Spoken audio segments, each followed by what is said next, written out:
Today is Monday, January the 9th, 2023. This is a meeting of the Cherokee County School Board of Trustees.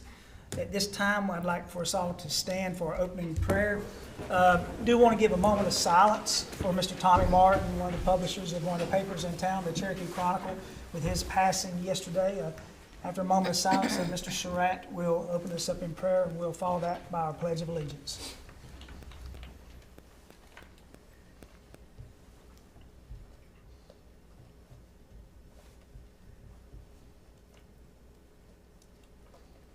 Let us pray.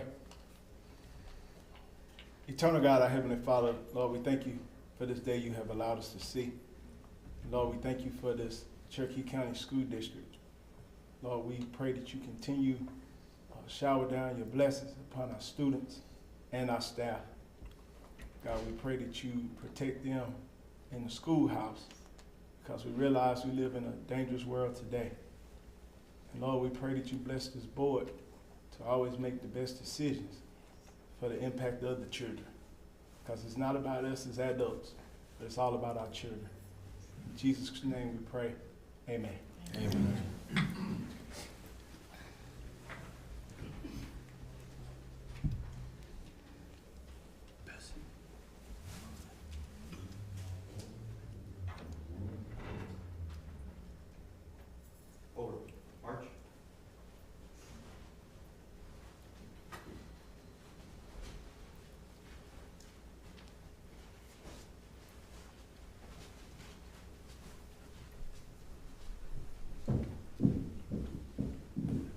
Left pivot, march.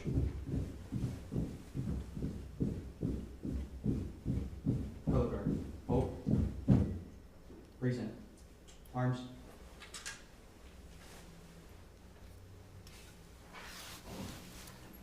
Attention, salute, pledge. I pledge allegiance to the flag of the United States of America and to the republic for which it stands, one nation, under God, indivisible, with liberty and justice for all. Order. Arms.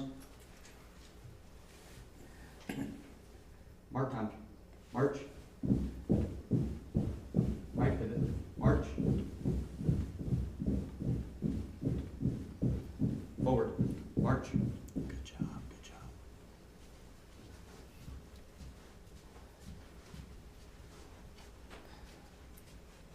Forward. Arms.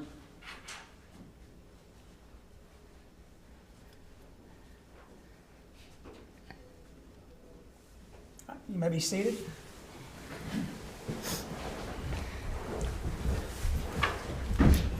First item on the agenda is approval of board agenda. I'll hear a motion to approve the board agenda. I make a motion to approve the board agenda. We have a motion to approve. Do we have a second? Second. We have a second. Any discussion? All in favor, show of hands. That is unanimous. Next item is approval of board minutes from December the 12th, 2022. Do I have a motion for approval of board minutes from December the 12th, 2022? I'll make a motion to approve the minutes dated December the 12th, 2022. We have a motion for approval. Do we have a second? Second. We have a second. Any discussion? All in favor, show of hands. That is unanimous. Thank you. The next item is honors, accomplishments, commendations. Dr. Fall. A few.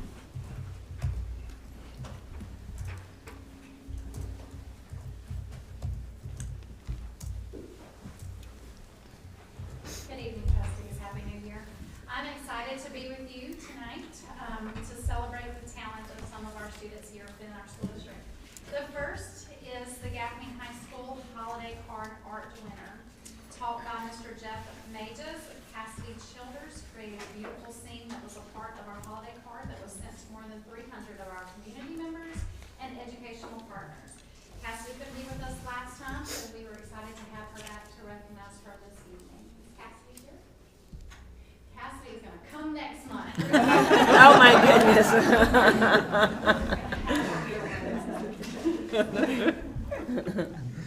All right, in another district-wide competition, one student has been selected as the art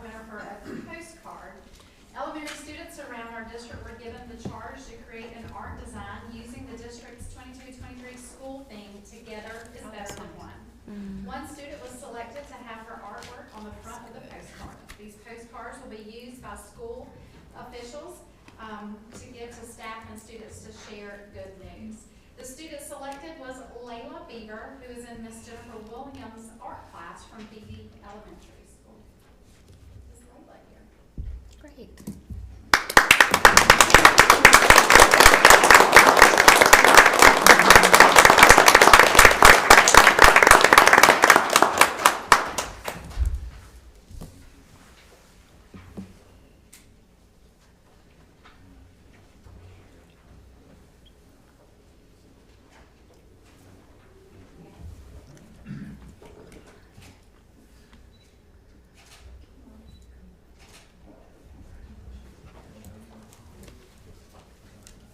Congratulations. Congratulations. We are so proud that not only do our students excel in the arts, and as Coach Long will soon be telling you about, our students excel athletically, but we also have students who are excelling academically. And for two of our students, their academic prowess has been recognized by a local university. The University of South Carolina Upstate has named two of our students USC Upstate Promise Scholars. This scholarship, established this last year, aims to provide a debt-free college experience for up to 100 students in the Upstate each year. Wonderful. Our award winners are from Gaffney High School, Riley Bell, not here, she's probably studying, and from Blacksburg High School, Aiden Ham.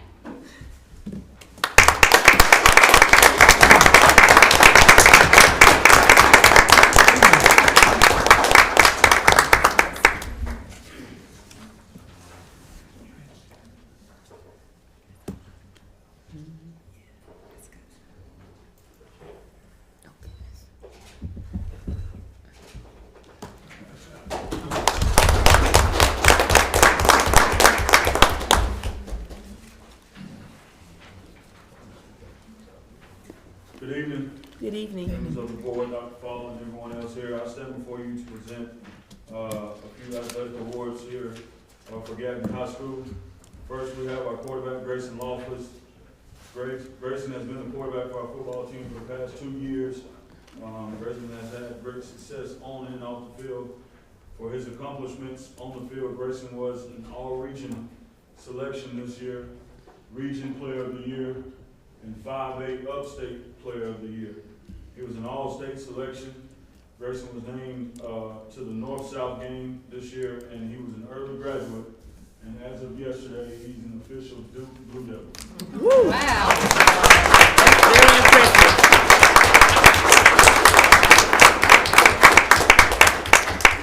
To accept his awards is his mom and dad. Very impressive.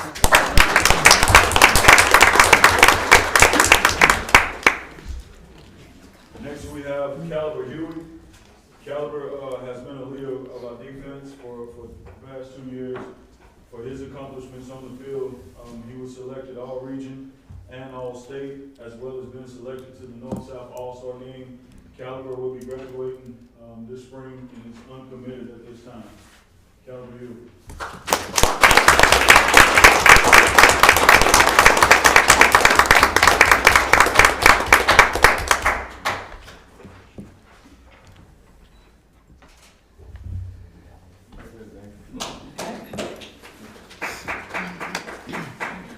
This next young man, I just got a text said that he was working on a tire. He was sorry that he couldn't be here, but Nathan Johnson. Nate has been and leader on defense the past 2 years as well. I call him the silent killer because he don't say much.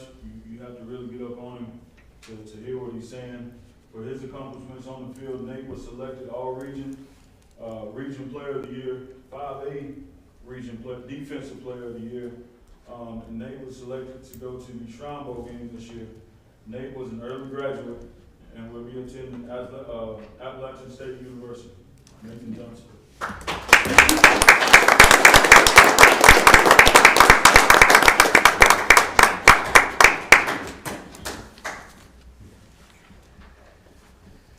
Next we have Brayshawn Littlejohn. Brayshawn, as we all know, was a leader as well. For his accomplishments on the field, Brayshawn was selected all-region as well as all-state. Bershon was selected to participate in the Shrine Bowl game this year as well. Bershon was an early graduate in December and will attend the University of Missouri. Bershon will be.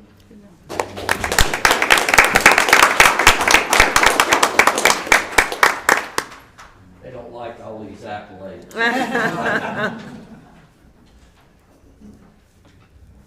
Nate, Bershon just just now woke up, sorry. Lastly, we have a young man who's been at the helm for the past 13 years. During these 13 years, he's won 3 state titles, several region and upper state titles. This year, this young man hit a milestone in his coaching career to surpass Coach Bob Pravat as the all-time winningest coach in Gaffney, Coach Dan Jones.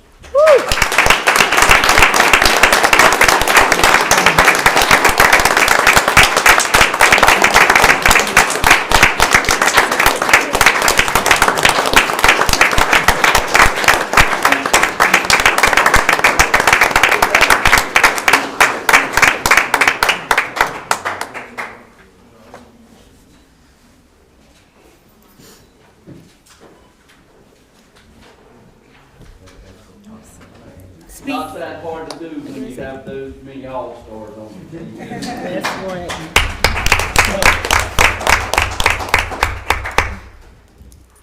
That's it. Manager, thank you. Good evening. This year, Cherokee County students were fortunate to be a part of WSBA's Caring for the Carolinas. We were overwhelmed by the tremendous support this program received. We were able to provide Christmas gifts for over 30 middle and high school students. Several organizations and individual community members gave donations to this event, but none of this would have been possible if it were not for the tremendous support and generous donations from Hamrick's of Gaffney. 2 ladies from Hamrick's were with us the entire day from 4:30 in the morning till 6:30 in the evening. CCSD would like to thank Hayden Trafsky and Jennifer Harrington from Hamrick's of Gaffney for their support to this community and its students. I know Hayden was sick today. Is Jennifer here? How much did those ladies get that? This year, CCSD elementary students were the excited and appreciative recipients of Christmas gifts through the Angel Tree presented by the City of Gaffney. Through this wonderful Angel Tree, over 49 CCSD elementary students received Christmas gifts. Tressa Nichols, the City of Gaffney's finance director, organized this event for our students. We are so appreciative of the city for their support and giving to the students in CCSD, and we appreciate Tressa for all of her hard work in making this happen for our students.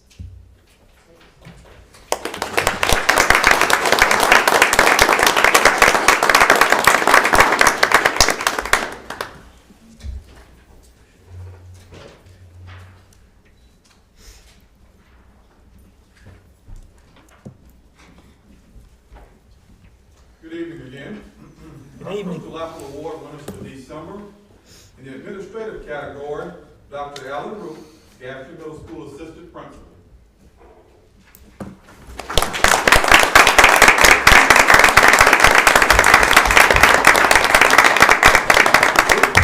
Going beyond his administrative duties to help students and staff at Gaffney Middle.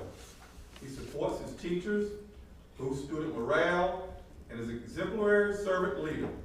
You see him all over the building, and he is always positive. Congratulations, Dr. Root. Thank you, Dr.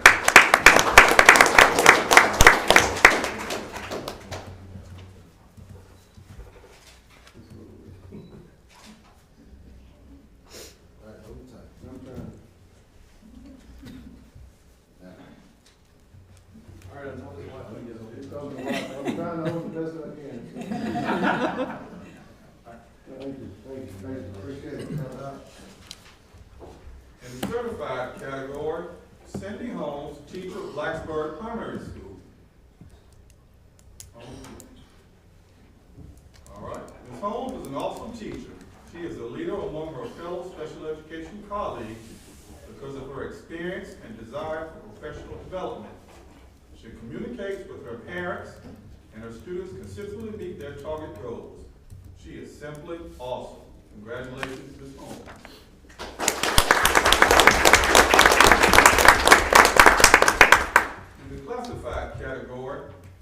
Nicholas Adams, custodian, Ola Copeland.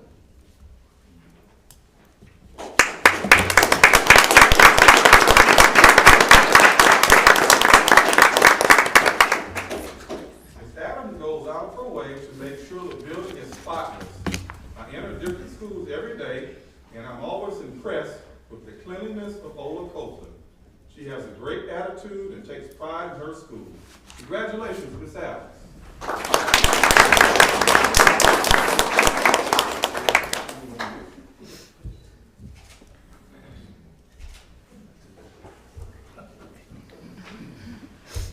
And in the substitute category, Kaylee Byers, Draytonville Elementary School.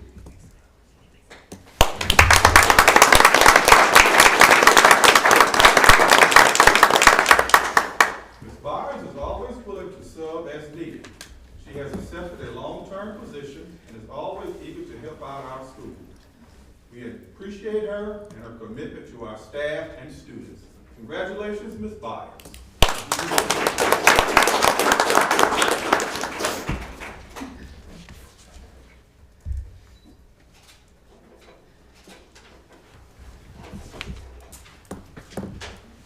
Wonderful. At this time, if any board member would like to make any comments, please feel free to do so. I just say congratulations. That's it. Job well done for each of you.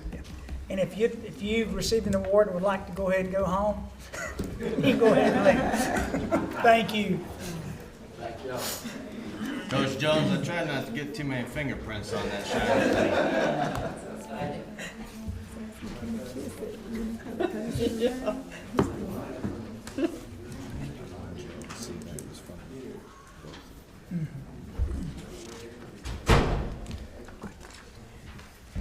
The next item on the agenda is school board policy BCBI, public participation. Dr. Paul? We didn't have anybody sign up. Thank you. Now, the next item is Gaffney Middle School presentation. Mr. Dawkins.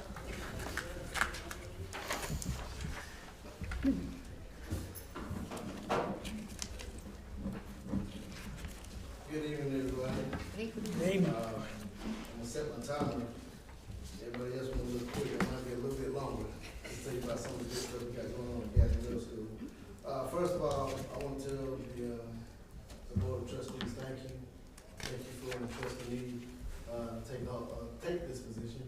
Thank you to Dr. Fall for your continued support. Thank you to the cabinet as well. You guys have been there on these first 4 months with a lot of change that has come to Gaffney Middle School. But they've been to support me, support our school along the way. You can't have success without a team. And that's one thing I feel great about being here at CCSD Cherokee County. I do feel like this is a great team and we're built for success. Our theme this year is on the road to excellence. And I'm gonna talk a few things about what we're doing and how we feel like we're gonna get there one day. I'm Lyman Dawkins. I'm a husband, father, councilman here in Cherokee County. This is my 7th year in education. It's my 2nd year as being principal. Took over Draytonville a little bit after the school year started last year. Graduated with the College Missile program at Limestone. Got my bachelor's at Limestone. My master's from Anderson College, and got my EDS from Converse, and I'm currently attending Clemson, working on my doctorate degree. And I'm very passionate about people, passionate about our community. That's why I do what I do, and I'm very purpose-driven to do what I do.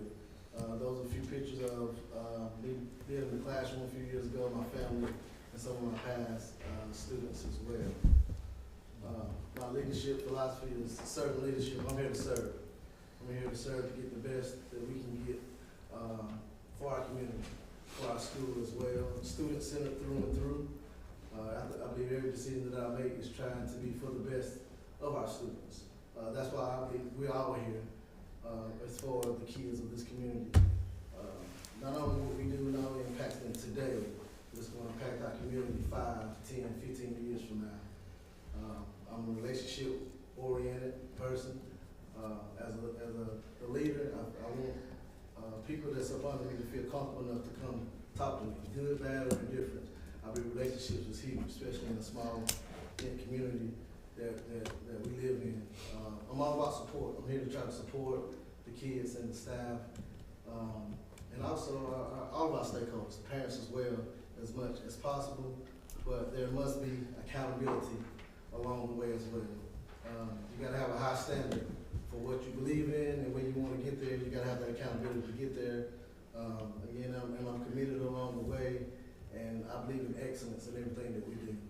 And that's the standard that I have for myself as well as our school. So when taking over Gaffney Middle School this year, the vision that I have, not only, I want us to be the best school in Cherokee County, not from a competition standpoint, but I just want us to be the best.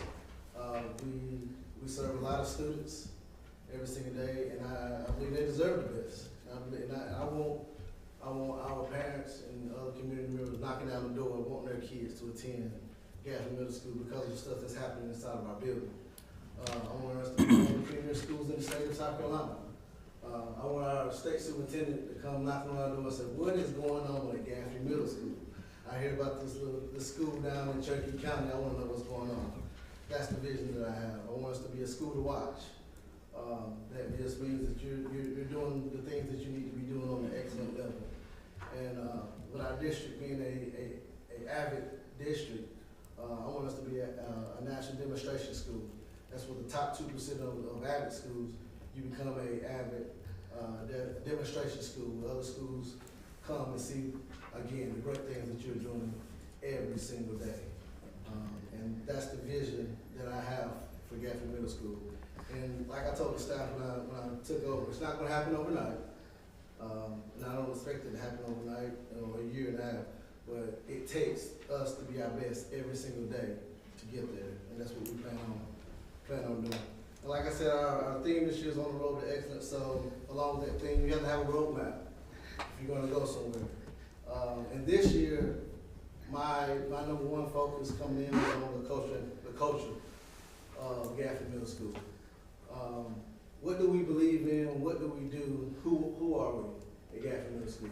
I wanted to make sure our culture at Gaffney Middle was excellent. I wanted to, when the students walk in the building, they number one know that they're safe, they feel comfortable, they want to be at Gaffney Middle School.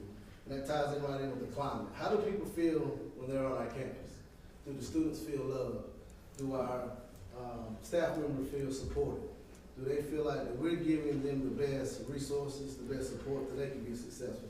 How do our parents feel when they come into the building? You know, how do our superintendent, how do you guys feel when you're on campus?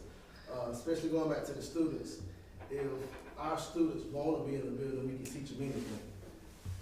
And that's our goal, is them to want to be at school. Middle school is a tough age, very difficult, especially in today's world with social media and everything. The hormones are going crazy. They're trying to figure out who they are.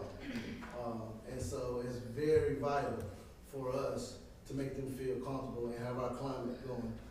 The next thing is instruction. Our district office has been harping on instruction. That's one thing that we have to get up to standard. Instruction is not there, but that's something that we're working on every single day. Instruction has to be not only it has to be effective. A lot of times our teachers are working hard. They are. Teachers are working hard. But I tell them, just because you're working hard don't mean that you're getting the best results. A tire can be spinning in the mud. It's working hard, but we're not going anywhere.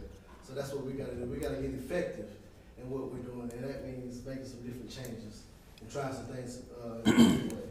And lastly is being committed to the process of excellence. That means showing up. Number one, we got to be there.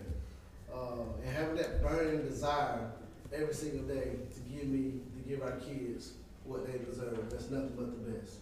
We have to have that burning desire every single day. Some days we wake up and we might not have it, but we got to go on anyway. We have to go on because our community deserves it. Our kids deserve it. We have to have it every single day. Our demographics at Gaffney Middle School, we're 7.7% poverty index, and with poverty comes a lot of challenges. Our kids come to school with a lot of issues, a lot of social emotional issues, a lot of trauma, a lot of things that are bothering them. It's hard sometimes for them to focus just on the learning. Got a call from a parent over the Christmas break, crying, not knowing how she was going to provide her child Christmas. And, you know, I reached out to a few people in the community and we got some things taken care of.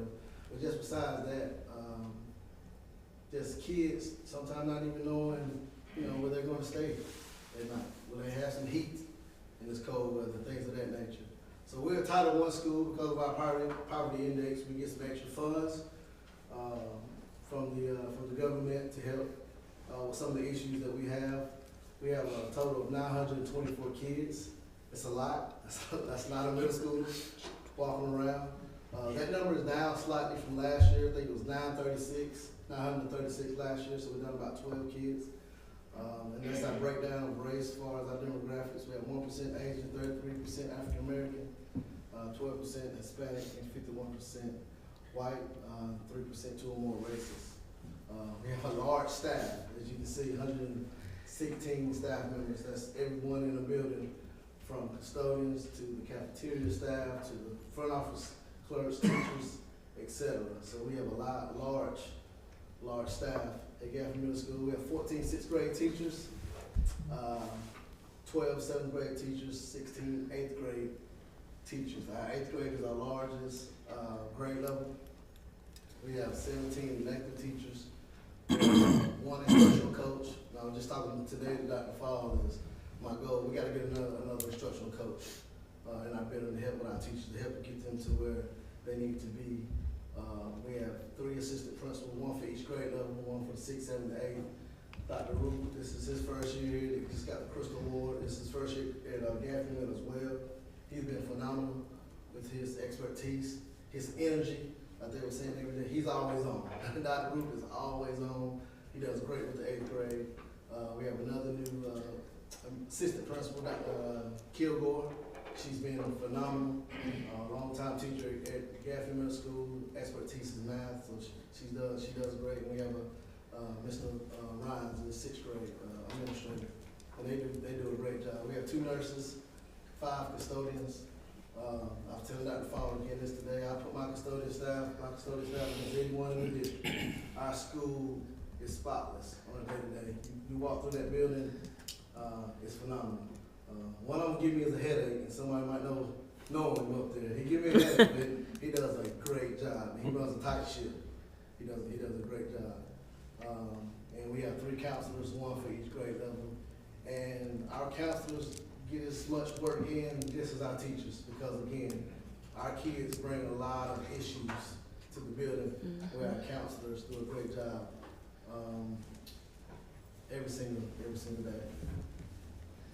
Again, the culture and the climate, like I said, was big to me. These are some of the things. I'm not going to read every single one of them verbatim. But these are some of the things that we do, that we've done this first semester. We try to make sure the culture and the climate is really great. We've done our pep rallies. We have our PBIS program. We had a few field trips. Mr. Powell wrote a great article. I think it was over the break, for the Christmas break, that came out about a field trip we had at Clemson. It was called Kids, Cleats, and Kicks field trip that we was granted. We had a great opportunity. We got to take 50 kids down to Clemson University. Y'all got a free pair of shoes, free pair of Nike. They got to hang out with the football team, the football players before their bowl game. And Dabo Swinney came and talked to them for about 25 minutes. And it was big for me to see somebody on that level be as personal as he was, and talk to them and mingling with the kids and hanging out. They got to tour some of the campus at Clemson as well, and they got to meet some of my colleagues, Mr. Brothers. They got to come down and talk to them about their journey and how it was for them coming through middle school and college, and the steps and different things that it takes. We tried to be big on incentives, celebrating the great things that's going on. That top picture was from our rating incentive pep rally that we have. So we want to celebrate and make kids understand and know that we took our rating very seriously. So some of the funds, we went out in the community, got some funds, we gave away, we had a raffle drawing for the top 200 kids to show growth in our rating with the Master ELA. We gave away 2 hoverboards, 2 Nintendo Switches. We gave away, I think it was 5 tablets, Amazon Prime tablets, 10 sets of earbuds, some learners lit hoodies and t-shirts, and a few other things that we gave away to the kids, just to let them know that, you know, we talk about, hey, I ready to take it serious, but we want to celebrate that success. And then this coming up Friday, every kid that showed stretch growth, whether it met their stretch growth, which is a 1.5 years worth of growth already, we're gonna take them to Big E on Friday. And so they're gonna get to, you know, go to an arcade, they get to get some free games of bowling and play putt-putt, golf. How many kids was that? I was there when they were reading the names. It was a lot. I don't know if you know. We have over 200 kids that met their goal of a 1.5 years worth of growth already. So That's we great. have right at 200 kids that's going to meet that. So when we set that goal, I was like, we're going to have that many. When we went back and dove into the data, we had 200. I'm like, I don't know how we're going to pay for this, but I'm just glad that it happened. The kids bought into it. They've been asking us all the time, when we going to the Big E? When we going to the Big E? And also we made it a competition, whichever class for ELA and math had the highest percentage growth as a class, so they got to go. So we did some school-wide winners, some class winners, and individual winners. So kids had a lot of different ways they could win, and let them know again that the academics, we take it seriously. No, we don't just talk about it. We want to celebrate just to say that bottom picture was the last day before the break. I had wore a suit identical to that for our ugly sweater day.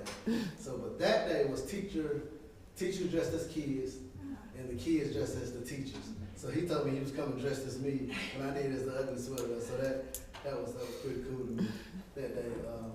We feed the staff. We have staff potlucks. We have our own student advisory council, where we meet with them once a month just to hear some things they want to do, some things they like to see in the school.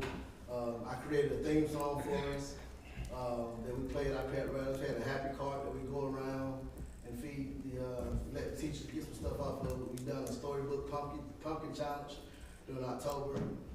One thing that I take serious is the morning announcements. I talk to the whole school every single morning, real briefly, so they can hear from me, not see me, hear from me. And one thing I say at the end of every single day in the morning, and it kind of touches you as you go through. It starts at the beginning of the year, kids were just like, that's nothing. But I tell them, I say, if no one else has told you, I love you, your teachers love you. We love you here at Gaffney Middle because we're a family. Every student, every teacher, every single day. And by the first or second month, you can hear the kids echoing that every single day as I close out my speech every day. And so it's starting to resonate with them that we really do care and things of that nature. This was from our pet rally at the beginning of the year. Kids love it. This is something they came over with. They wanted to do. This is the T-top meeting. Something we started out with, and we did.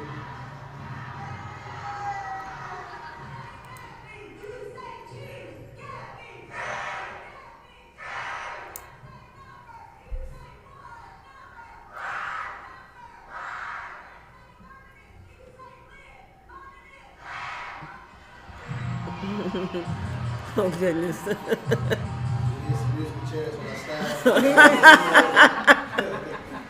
Oh, my God. That's an evil game. That is an evil game. Oh, God, my family would take you out trying to play that. That's some of our staff, student of the month, and things of that nature. The bottom left hand is the guy we brought in, come speak, the national speaker. The bottom right picture is our some pictures from homecoming. And one great thing, I guess I'll talk about a little bit more when we get to talk about community partnerships, but with our student of the month, we developed a partnership with the Limestone football team. So for every time that we had student of the month during the football season, those kids and their family not only got to go to the Limestone football game for free, but those kids got to be the ball boy or ball girl during the home game, during the next home game. So that was something that's great. And it's something we're trying to build also with the limestone basketball team. So for our students, when they go to the basketball game during basketball season and stuff as well. From an academic standpoint, we have 8 junior scholars this year. Based on the PSAT, we had over 11 students score over 1,000 on the PSAT, and those are some of the core content classes that we have. We have grade level and honor classes. Of course, we teach math, ELA, science, and history, pre-algebra, algebra 1, English 1. We have academic skill classes and ESL classes. We have, our electives. We have Spanish, German, weightlifting, robotics, theater, intro to career clusters, career education class, and the rest of those. We have a lot of different avenues that kids can choose from. Those kids, they say their top 3, and that's how their schedule is built based on their selections of their electives and things like that. So we're also looking to explore some other different things. I had talked to Dr. Sarita Green, maybe bringing some esports and things like that as an elective or something maybe here in the future, just to get our kids more engaged, some different things that they like and things of that nature. Some quick data from iReady. If we look at that top bar where it talks about the progress to annual typical growth. I talked earlier about stretch growth. Stretch growth is 1.5 years worth of growth. Typical growth is 1 year worth of growth. So in math, if you look at the median, so that means line up our kids from 1 all the way up to 1,000, from the lowest score all the way up to the highest. If you look at the middle person, we're right at 58% worth of growth in math, which is pretty good. If you look down at the typical growth distribution, so we have about 40% of our kids have met their 1 year worth of growth, which is pretty good. We have I think the district goal is 80% for math and ELA. So we're well on our way. We got 40%, and the goal is to get 80% of our kids to show at least 1 year worth of growth. We got 10% showing already showing that stretch growth, and our goal is 40% for there. So we got some work to do. We talked to our staff about that. If you look at the top right hand, it shows you our numbers compared to the fall, with kids being below grade level 2 or more, or 1 grade level below. Back in the fall, we had 42% of our kids in math that was 3 or more grade levels behind, and it's tough. That's very tough. And you got some kids that's showing 1st grade, 2nd grade. Oh my goodness. And that number has decreased to 35%. I told my staff they're showing some growth, but we got to do a lot better. We got a lot more work to do to close these gaps. We have a lot of gaps, as you can see. And the same holds true for reading. It's even better though. If you look at the median, we at 75% for reading. We have 45% of our students have met their typical growth, 1 year worth of growth. Again, the goal is 80%, and we have 13% that has met their stretch growth, which the goal is 40% for that. Again, we have 45% of our kids that was 3 or more grade levels behind, and it's tough. I had a teacher ask me, how do I supposed to reach a kid that's supposed to be this on 2nd grade, and maybe on 4th, and maybe on 8th grade, maybe have a kid in 9th grade? How do you reach all of those?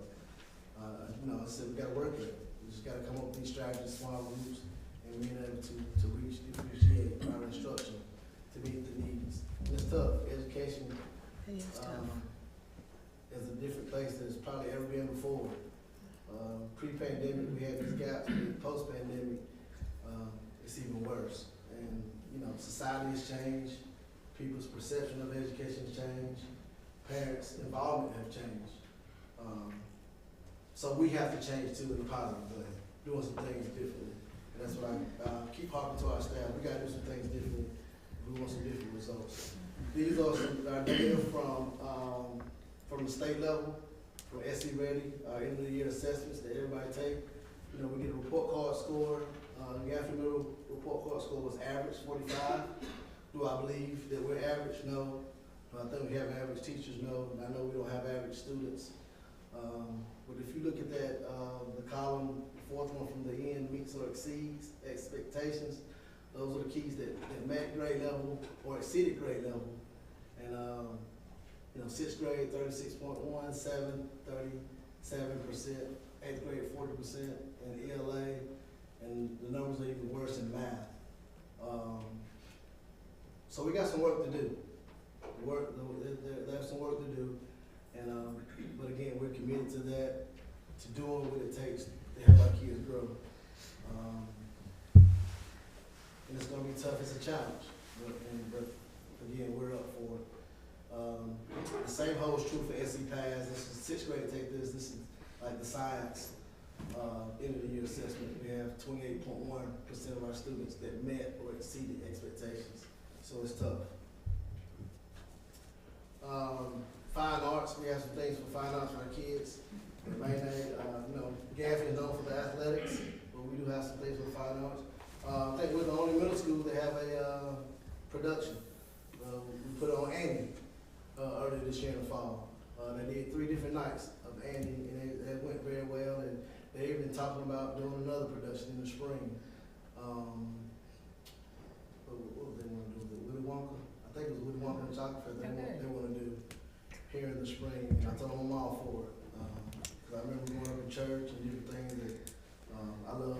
You know, being in the arts and theater and singing and different things like that. Our band travels to numerous competitions to be on the middle school level.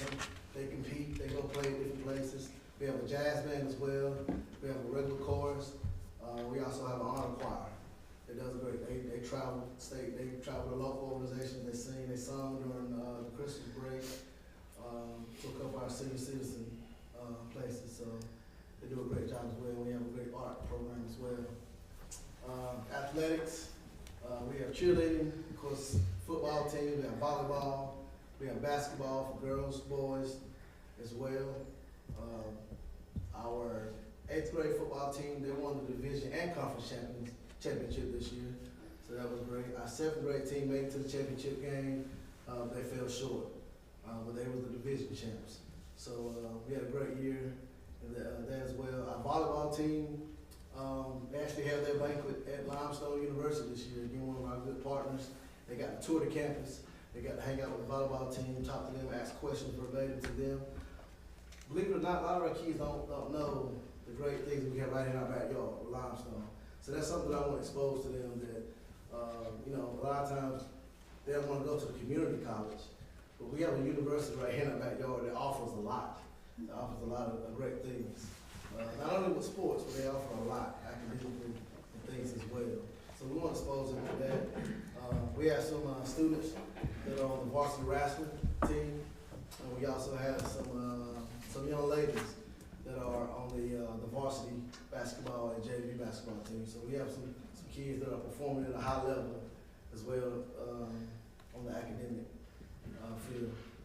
These are a few things that was sent to me, or a few other emails or different things from the community.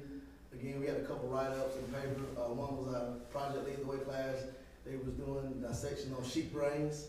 They were looking at the difference, comparing the difference between the sheep brain, one that has a tumor, one that doesn't. You can tell the difference and what that affects based on the medical report.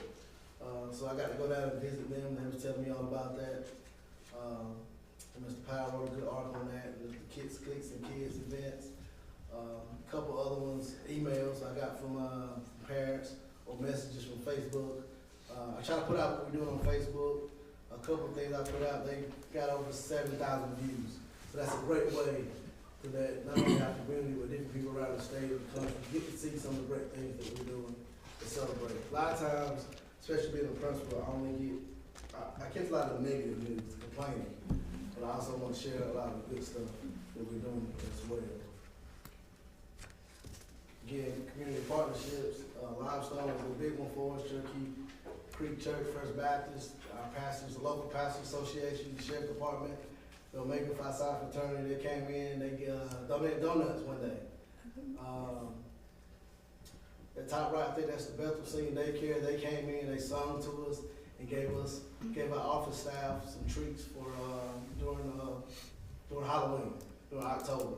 They came and sung to us and did some different things. The Big E, they said the Carbon Vista program, Clemson and Gaffney High School. Limestone football players over the summer, they came and did some work for us, helping out. They cleaned up the stadium for us really good. And I think was able to get them in every school in the district as well. So that would be teacher cadets from the high school, they've come over. We had some football players come over from the high school as well. So, you know, our doors are open for everyone to come see and come be a part of our family, our school family. This slide, it's talking about doing the same thing over and over and over and expecting different results. We know that's the definition of insanity. And this is a picture of my youngest child. This is Maverick. He's 1. And the reason I have him up there, I talked to my staff about over the Christmas break. We were actually sick in my house, so I got to rest and spend some time there. And I just watched him. He has an older sister and an older brother that he's trying to keep up with from behind. But I talk about the courage of a 1-year-old. When you're 1, you don't know no better a lot of times. But you have a courage that's unmatched. You're not afraid of a new challenge. You're not afraid to try something different. He climbed up on that chair, and before I took that picture, he was up on the table. He was up on the table. He'd climb our stairs. He'll try to do whatever. And I told our staff, we gotta have the courage of a 1-year-old. We have to have that courage, but we're not afraid of the unknown. We can't be afraid to step outside the box, our comfort zone. A lot of times as teachers, we get caught up in routine as educators. We have a routine, and we stick to that routine that's familiar with us and it works. But y'all saw those numbers. We can't keep doing the same thing. Right. And we got to have the courage of a 1-year-old. So that's why I put him up there. Good thing he gets his looks from his mama. Everybody in here is selected. I'm gonna end with this video. You are a difference maker. You're special. You're somebody. You're a conduit of change, and that's what we're gonna do. Change things. I don't know if y'all know, but we're gonna win. I don't know if you feel it, but we're gonna win. I don't know if you can see it, but we're gonna win. You got to understand we're gonna win right now, not later. Right now, because we're gonna have this room and these boards full of guys that's gonna compete, full of guys that are winners, full of guys that want this, that wants to be a conduit of change. Everybody in here is a change agent. We can go down the line, and every last one of you have a story how you can go change wherever you feel, in some form or fashion. It's no normalcy, it ain't no normal guys in here. Everybody's been through something, they come out of it, but you change the game wherever you feel. Am I right or wrong? Am I right or wrong? Okay? You just gotta believe. I believe. You gotta believe. I showed my staff that video Tuesday when we came back. And that's how I believe about Gaffney Middle School. We're gonna win. We're gonna win. It's not gonna take 10 years, it's not gonna take 15 years. I believe we have special educators in our building that are change agents, like you said. And we're gonna make it happen. We're gonna make it happen. I told them we're gonna speak into existence.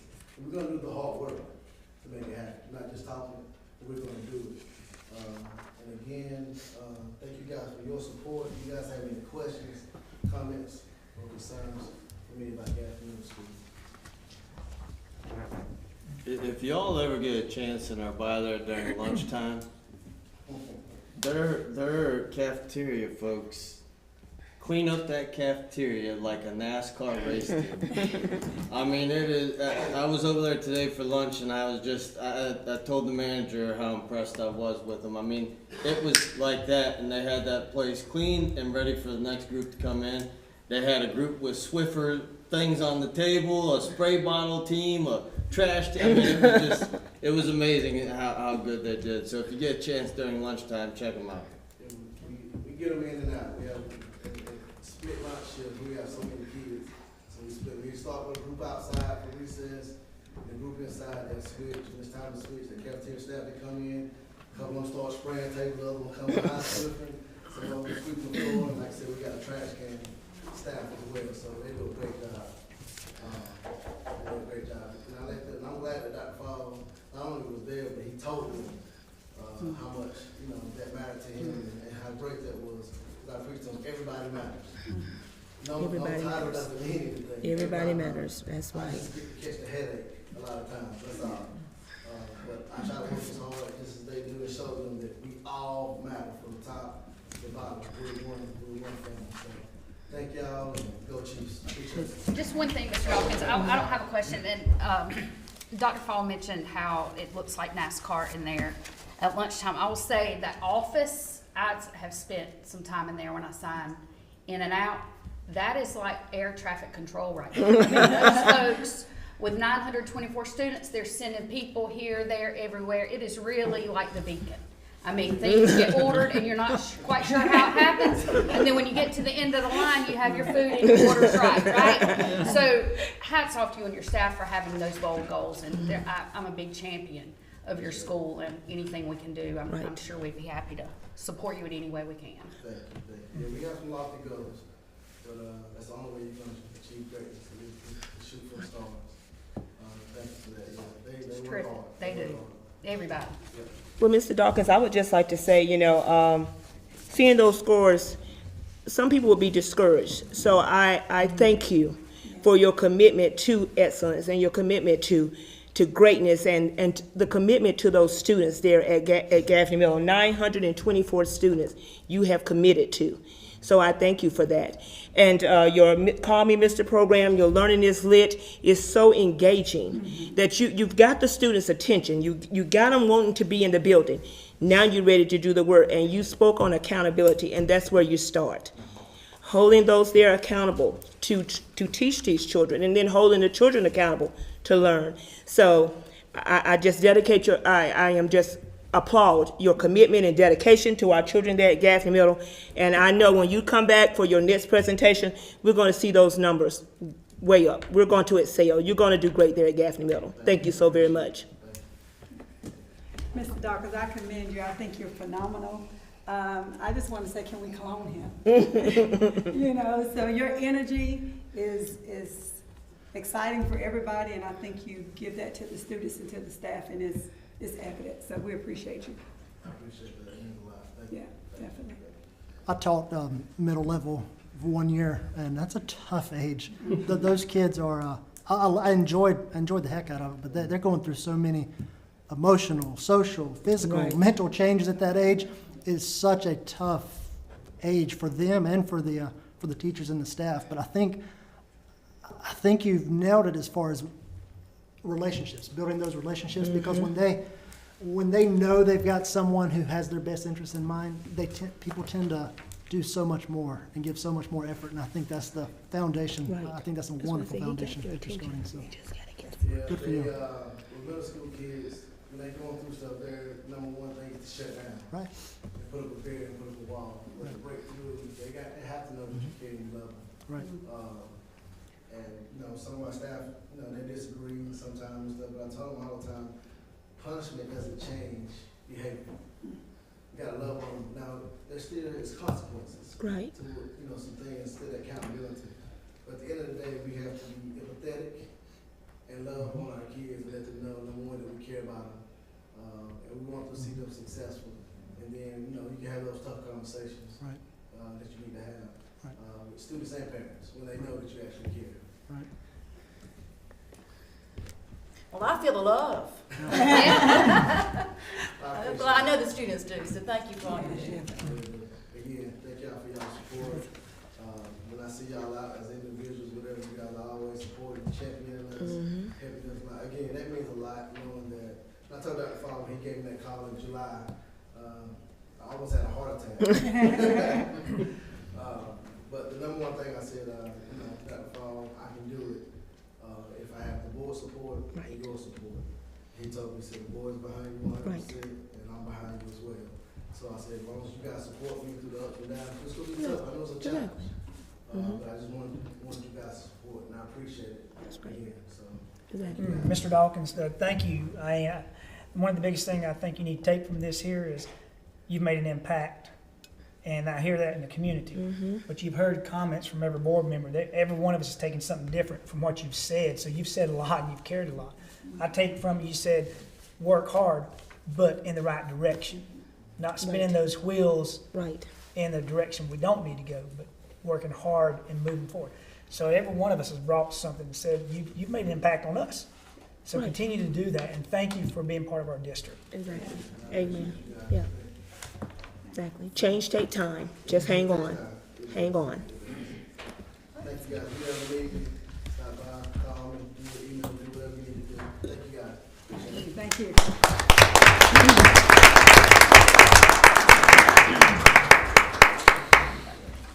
The next item on the agenda is school board policy with second reading. Dr. Fall. I knew one of them had it. This is just the second reading of policy JHCD for release time for religious instruction. Do you guys have any questions about that? I know you had first reading last time.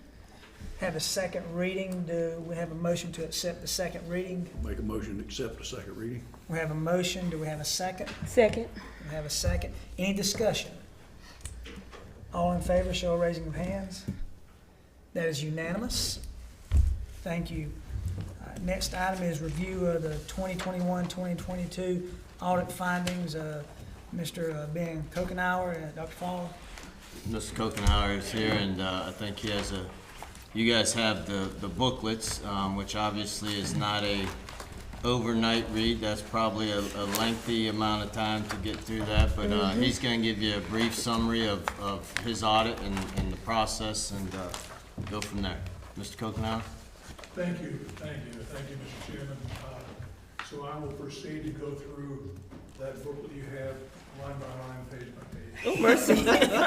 There's a football game. I need a snack. Just kidding. Yeah. But no, it's always inspirational to be here at these meetings. This was, some challenging times we live in, and you've got people like this. We have the best teachers and staff and administrators available in this county, and it's a privilege working for you volunteers that put your time on the line and the interest that you give. So I'm going to briefly tell you a little bit about the audit process and the results. The agenda says audit findings. We finally get to the exciting part of your meeting tonight. Okay, so thank you. We have completed our audit examination of your financial statements for the fiscal year ended June 30, 2022. If you hadn't noticed, this Cherokee County School District is big business. It's very big business. It's a major employer. There's a lot going on. And you take the middle school, there's a lot going on in any school in your district. And it's amazing. And so we've completed our examination. That booklet you have has a lot of stuff in it, a lot of numbers, and it has more words than numbers. So an audit is very simply determining and verifying that every transaction that belongs to the school district got in those financial statements in the right place at the right time in the right amount and described and presented appropriately. And all of those factors, and you have a very professional financial accounting staff headed up by a very, very competent lady, Miss Morgan, and her team, and she provides the leadership, and they prepare that booklet. We have assisted some with that, and but it's a privilege working with her and her team. So you have all of your governmental activities in there, all of your funds and all the related note disclosures. The bottom line is, when we come in and do a risk assessment, we have a two-phase approach. We come in and do a risk assessment, look at everything, then we come back and decide how much we need to do to get you an unmodified opinion. In our opinion, those financial statements present fairly your financial position at the end of June 30, 2022, and what happened during the previous fiscal year. Income, expense, cash flows. What we found is you operated within your budget, okay?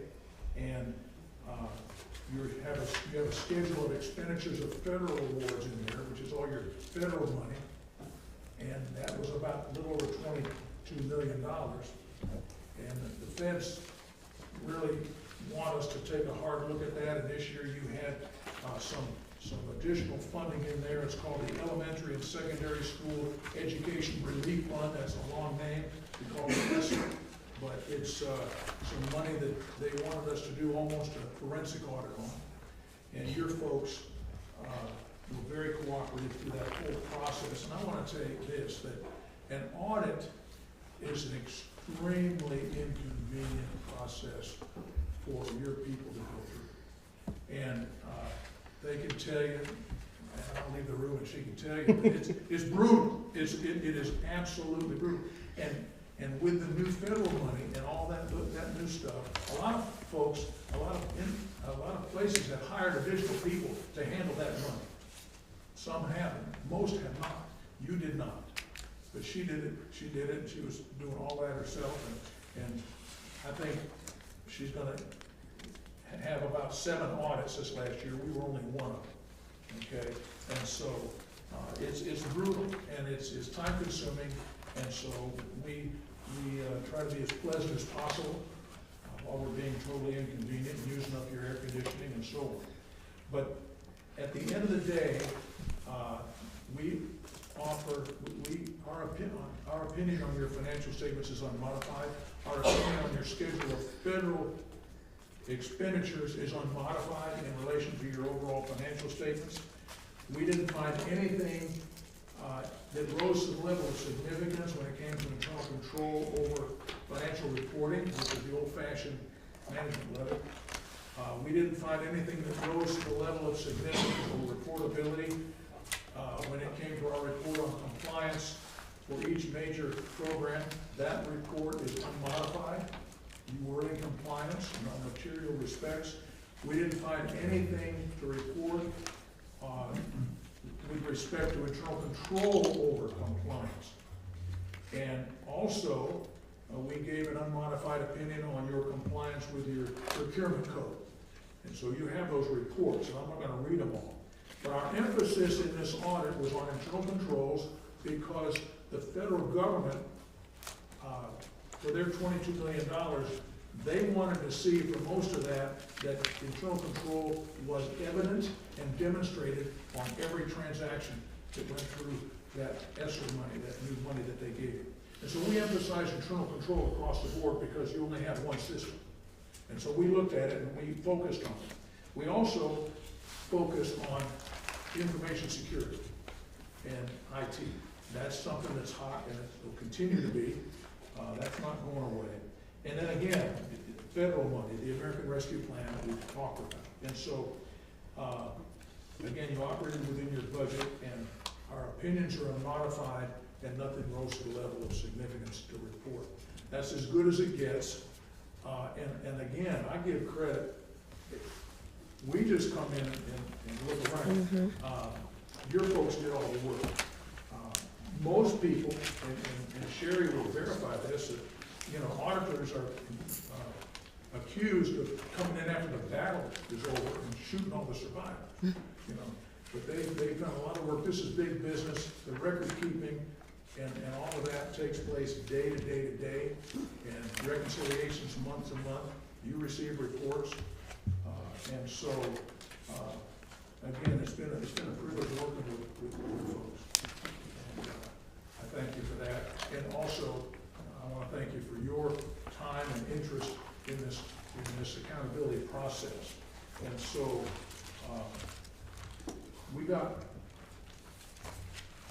there's 3 responsibilities we have with respect to your financial statements. And number 1 is to express opinions, which we have. They're unmodified, all of them. Secondly, is we're required to design our audit to detect material misstatement of those financial statements for whatever reason. Intentional, unintentional mistakes, or intentional fraud, and so on. And we design our audit to do that. And we obviously didn't find anything. And then the third responsibility is to report to you folks. And so that's what I'm here to do this evening, to report to you. We did not get any pushback from your management, from the superintendent on down. We didn't ever get an impression that they were doing anything to frustrate our ability to prosecute this order and to get it done. They're more than helpful. In fact, sometimes it seemed like they were anxious to give us some answers so we'd leave. And, I can't imagine that, but that's, you know, but they've been very helpful, very transparent.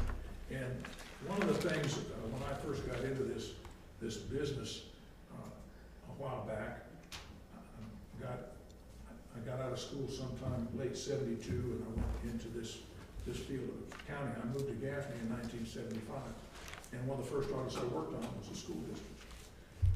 He said, you know, we know a little bit about accounting, we know a lot about people, and believe me, this is a people business, and it starts with you folks, and the tone that you set, and it flows on down through the whole organization. And so we read people, and if we get the idea that they're trying to hide something, we have those conversations. And believe me, if we thought they were trying to hide something significant, we'd have a different conversation tonight. But, and I wouldn't mind telling you that, because I like my license and my ability to practice, but at the same time, we like to have good clients like you to work with. And so thank you for that opportunity. And the news is good. It doesn't get any better than what you've got. And it's easy to stand up here and tell you this because it's the truth. And if we'd have found something else. Any questions I'd like to answer now or later on. So it's always a privilege meeting with you. And thank you very much for your time and interest. Thank you. Thank you. Yeah, thank you. Kudos, Ms. Morgan. Job well done. Would you want to mention the savings overall? Pardon? The amount of savings this past, the 4.6? Yeah, okay, so you can see in your financial statements, you actually exceeded your budget by about that much, but in the general fund, the operating fund, you have about a $4.6 million more revenue than expenses, okay? In the business world, that'd be called a profit, okay, excess revenue. Now, you have a lot of funds, and you'll see that some of them also went up, but you have monies that come in for specific purposes, and sometimes you'll get a chance to spend them before the year's over. So sometimes those balances go up or down, you know, in some of those restricted funds. And you don't need to get so concerned about them going up or down, just notice that they're available when they're there, and when you spend them for what they were intended for. So, and then you have bond monies that didn't all get spent before the end of the year, so they're there as well. But in your operating fund, where you pay your payroll and all of that out, and that's your biggest expense, yes, about a $4.6 million excess revenue over expenses, and I'm not here to tell you whether they had a good year or a bad year, but that's a better year than breaking even, I'll just tell you. And it's a way better year than losing 4.6. And so you can look at your budget, it looks like it's being managed. It appears it's being managed, you know, and it's somebody's paying attention to it, and I'm sure you folks are. And then you're getting reporting that allows you to look at what's really happening as well. So, yeah. Does that answer your question? Yeah, 4.6. Yes, sir. Being, were there any deficiencies found, I mean, in all it? Nothing that rose to the level of reportability in the federal. There's a little management letter that had a little bit of nothing in it, and you can read it. You have it in. I hadn't got there. Yeah. Hadn't had time to read all of it. Right. Really Nice to have it. nothing significant. And I get it, you didn't have any time to read it. I mean, we just got it tonight ourselves. I got it, yeah.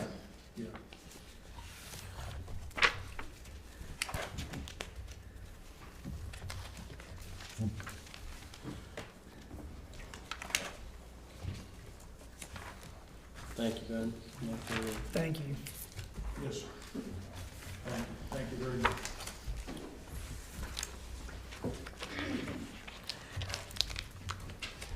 Next item on the agenda is the 2023-2024 academic school calendar review. Dr. Rose headed up that committee, so Dr. Rose. It's hard to believe that starting coming out next year. This is a bit of an unusual year in terms of the school calendar. So as you guys know, each year we have a group of educators that made up of district and school level employees that come together to help us formulate the district's academic calendar academic calendar for next school year. Due to several factors, we have created a couple of options for us to discuss tonight. Option one is called a modified calendar because it does start prior to the third Monday of August. The committee felt this was super important due to dual enrollment classes as well. On this option one, school begins on August 14th. There are 84 days in semester 1 and 96 in semester 2. There are small breaks in October and February, a week-long Thanksgiving and spring break, and 10-day winter holiday for students, and school does finish up prior to June. Option 2, this is also a modified calendar because of the start. It does begin a little bit earlier, where school begins on August the 9th. This is a balanced calendar where we have 90 days in semester 1 and as well as in semester 2. There's a small break in November and February, 10 student holidays for the winter, and we complete school prior to Memorial Day. Option 3 is our most traditional calendar option. It begins school the third Monday of August as dictated by the State Department of Education. Again, the issue with that is our dual enrollment classes begin prior to the 21st. So we would have students actually beginning school at their college courses prior to actual CCSD schools beginning. First semester has 81 and second semester has 99, so it's a very imbalanced calendar, and school ends on May 31st. Any questions about any of the three? Yes. Dr. Rose, which calendar did your committee select? Which did they prefer? Well, I'll answer it backwards by design. Okay. Option 3, which is the most traditional calendar, was not one that we felt was the best option for the children, simply because of the dual enrollment and beginning classes, and we didn't have that support for students.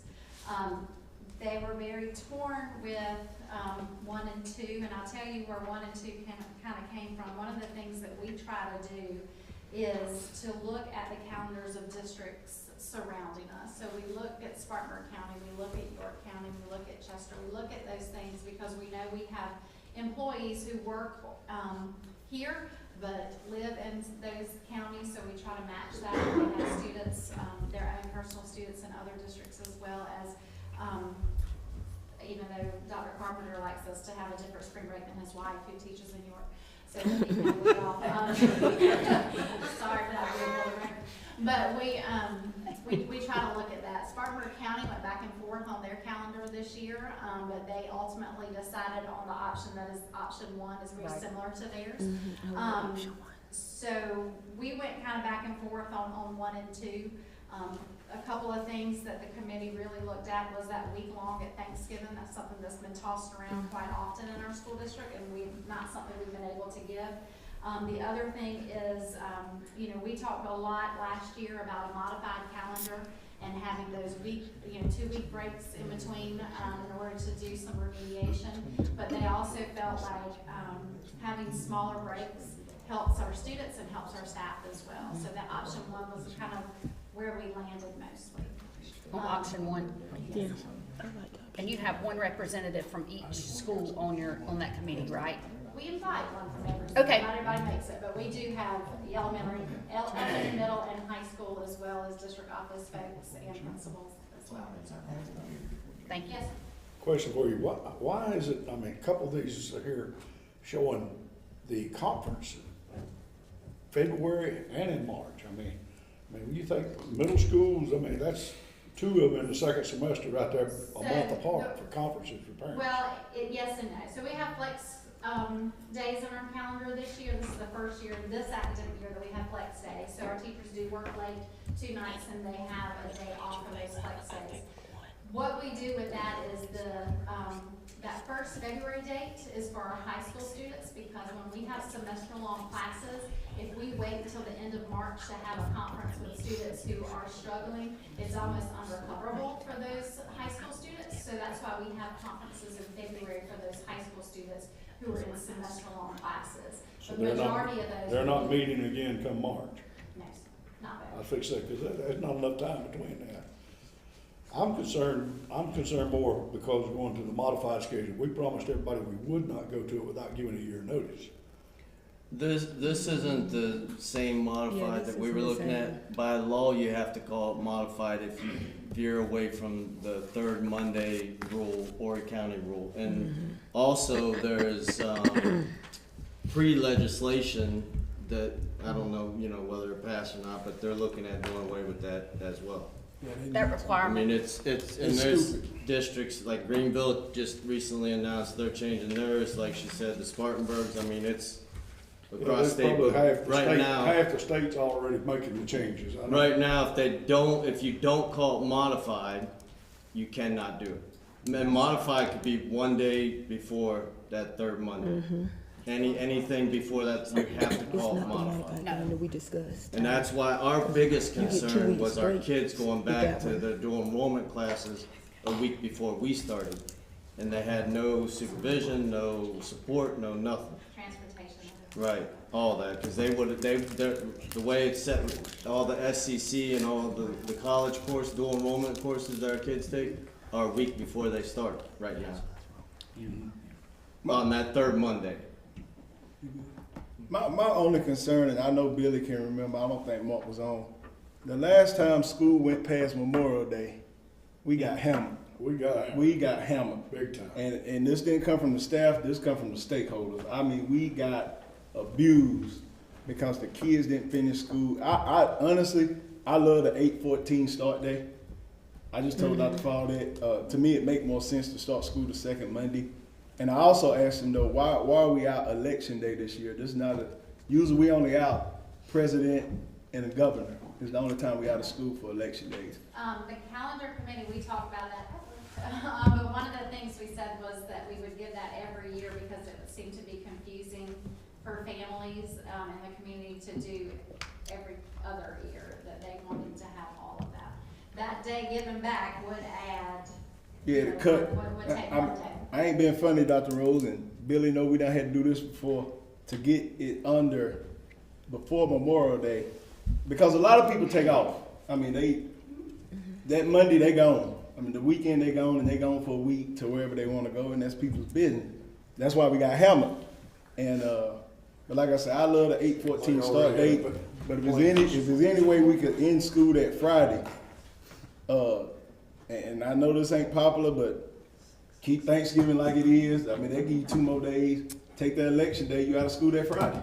Well, and that's Because why. the 8/14 is perfect. That's why honestly. all these are drafts and we wanted to. But I'm telling you, last time, if y'all want y'all's phone to ring, let these kids be in school after Memorial Day. I promise you, we got hammered. What about the feedback from the group about the winter holidays? Because I heard a lot this past few weeks during the holidays how splitting it like that took away one weekend essentially, instead of having 2 solid weeks, Monday through Friday. Well, I'll tell you, Mr. Cash, this calendar committee met in November, so it was prior to the winter holidays. But in going around the schools and that kind of thing, I've not heard anything, but that's not something, I'll leave with that conversation either. But I've not heard any complaints for that. Okay. One of the things that I have heard though, is that they absolutely, teachers, love not coming back on a Monday for students. That they love having a shortened week to kind of ease back into, the semester that way. Okay. I think, I don't know. I've been on here 19 years, and every time we do this, we get bombarded afterwards with, I'm saying with staff. I'm not talking about just parents. We get bombarded with staff. Why'd you do this? Why'd you do that? We didn't do it. I think before we put it out, we don't have to do this. Why can't we put this online to all our staff, out to the teachers and all, and let them vote on it, bring it back next month? Let them vote on it. Which one do they like? That was gonna be my Instead- question. Is just the committee has seen this, not all faculty, staff? No, that's Not just the everybody, committee. just the That's what I'm committee. saying. I think that we need more buy-in, More we need input. more input before we make a decision. I agree. Should put it out to your stakeholders too. Absolutely. Well, Whoever, I'm I just saying, think we let's need get- maybe a parent vote, a staff vote. Let me see what we got going on out here. I mean, Completely, having worked on, you know, the calendar committee years prior to being in this district as well, there is no perfect one. I mean, it's- It's not gonna be understand one. that. No one, everybody's never gonna be pleased.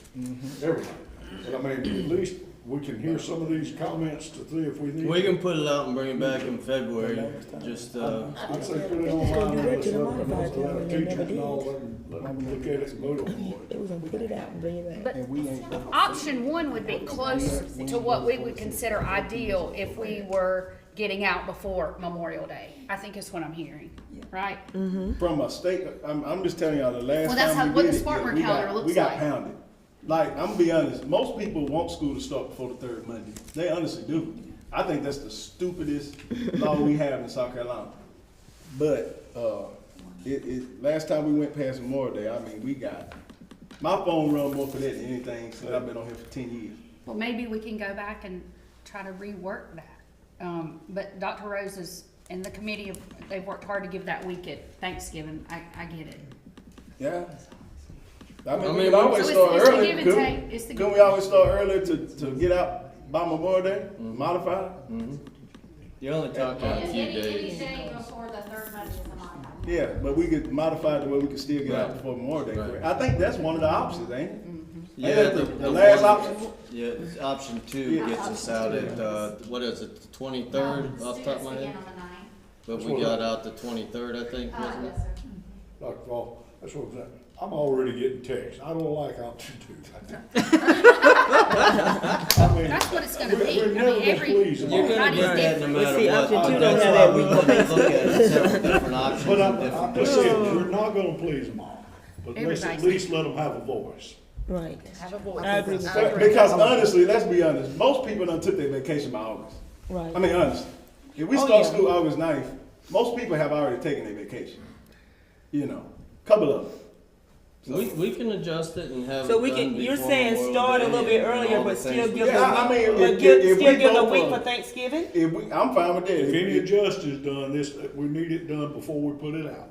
Yeah. People are really Well, anxious that's to get one what I'm passed. saying, we can take that, make those, and then put it out, it's not difficult to adjust days. Yeah. It's not difficult at all. Folks really wanna get one passed. They're planning those vacations. That third Monday now. that's too late to start school. Dr. Rose, one more question, and I'm just saying from a high school standpoint for exams and having enough instructional time per semester. On number one, you said it was how many days per? 84 in semester 84. one. 84, and then the second was, okay. 96. And then the second one was 99. Balance. Okay. That's probably number 3. Yeah, the number three, And we 84, absolutely 91. know that. The first year I was here, in this school district, we had, we went 2 weeks into January, and it was a complete nightmare for our, students in high school to be dual enrolled in two Right. different classes, and teachers were having to make exams twice. It was very unfair to Right. teachers and students both, so, if at all possible, we need to have semester one end before the winter Yeah. holidays. I love the 90-90. We know that's for sure fair amount of time for instruction for both semesters. It's always an issue with that third Monday because you just don't. That's why I say, Dr. Rhodes, we're not teachers sitting here. We don't need to be the one, I mean, sure, we have to approve it, but I say, I don't think we need to be the ones giving the final design. I mean, unless somebody's got something they strictly don't like on it to tell you now, then I say put it out, let's hear from them. Yeah, I agree with that. We can make those suggestion adjustments, put it out And we'll bring that data back in February, and hopefully we'll move forward and get it out as quick as possible for families to be able to do what they need to do. I know it's a lot of work, Dr. Rose, but thank you. Sure is. I know it is.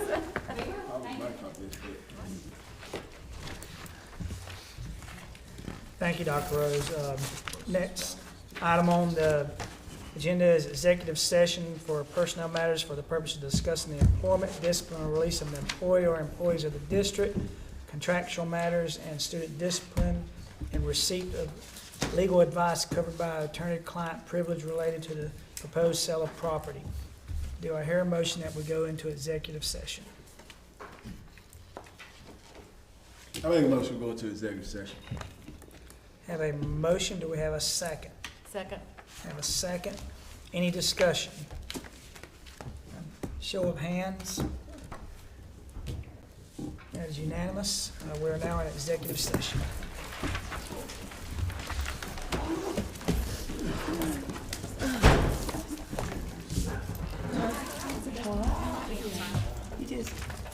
He was here. Just left. He just knocked the door. You see him up there.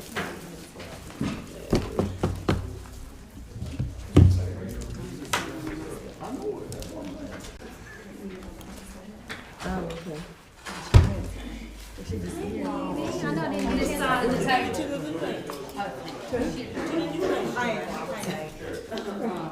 It's certainly been in a better place. So that is your mom. My mom's gone. My mom passed 12 years ago. She went to a beautiful place. Yeah. It was, they were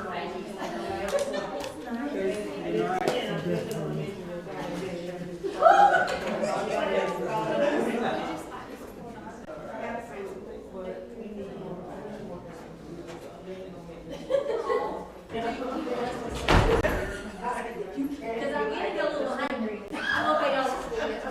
I can understand that, but no, you're around. Can't wait.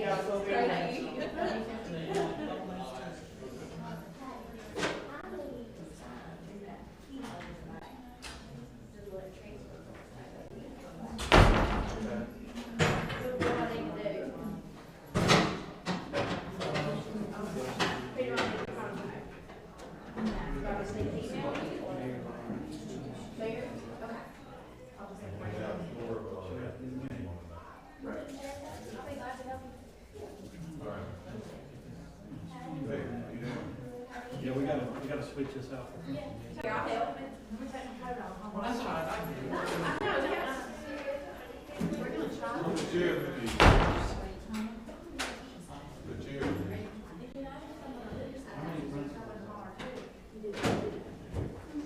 We might all just take to the side.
14. How many tables you bringing in, Todd? 2 or 3.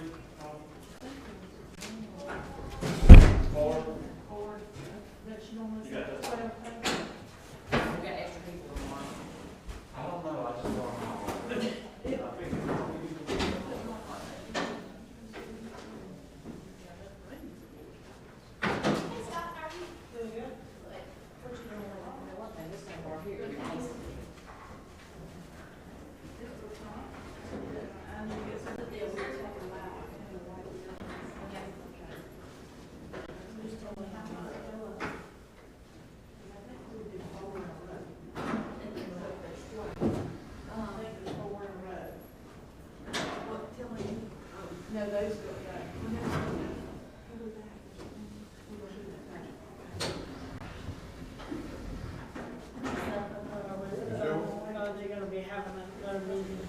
In the morning, principal. Yeah, thank you.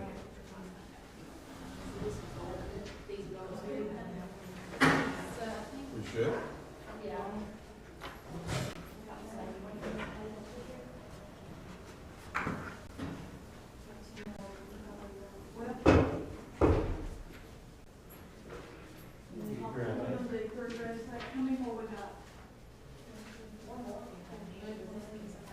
Is that gonna mess y'all up there?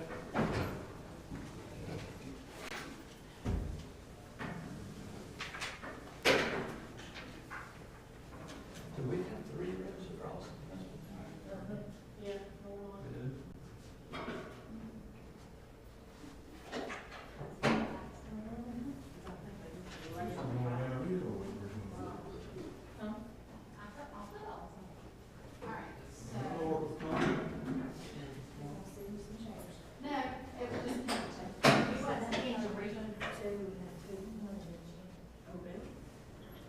Is that the last one?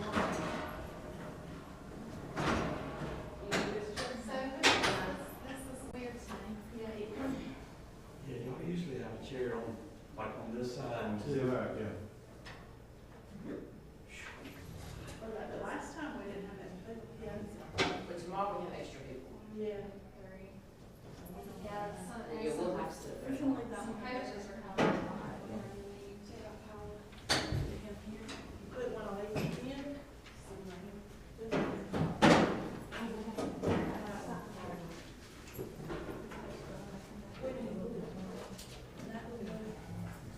We probably need to slide this one out. I'm just trying to. Yeah. Wait a minute, right now. Okay. Get it right there. We got an early meeting in the morning, so everybody, We miss on that. Rain problem. Oh, what did it? There's no opening. Well, once it's These are all tables. There's an extraneous table. Yeah, you come back for you. That one. An extraneous table. Yeah, be fine right here. Be fine, go ahead. I'll sit right here. She got a name. She got a name on the bar.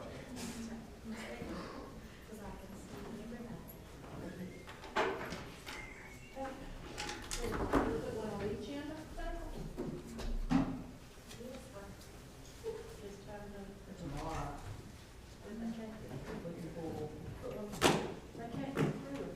We're gonna like, after this is over, we'll pull this one back and pull this one up.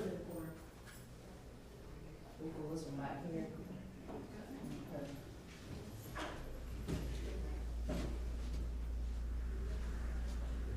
There we go. And then we can put those two right there.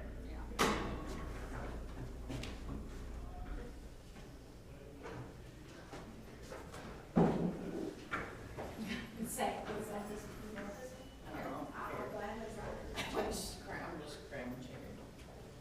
That's perfect.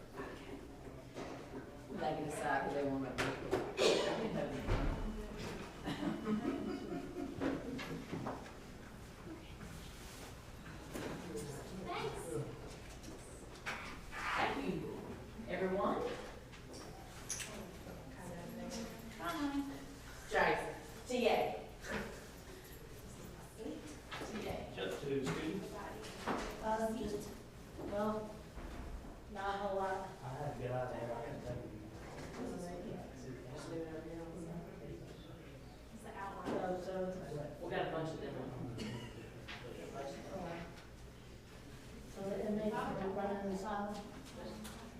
I think it was on the side.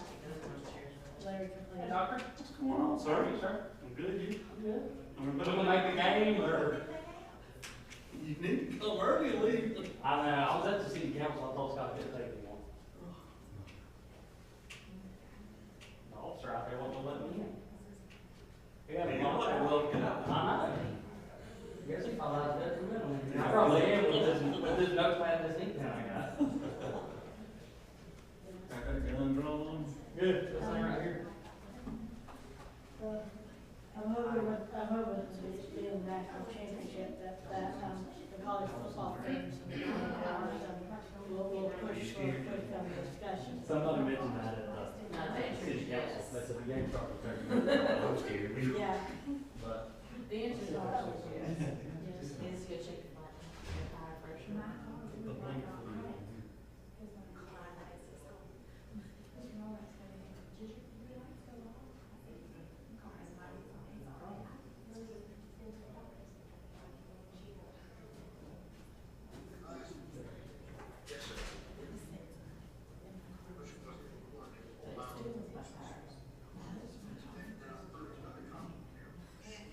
About what action we can take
release of an employee or employees of the district, contractual matters, and student discipline, and receipt of legal advice covered by the attorney-client privilege related to the proposed sale of property.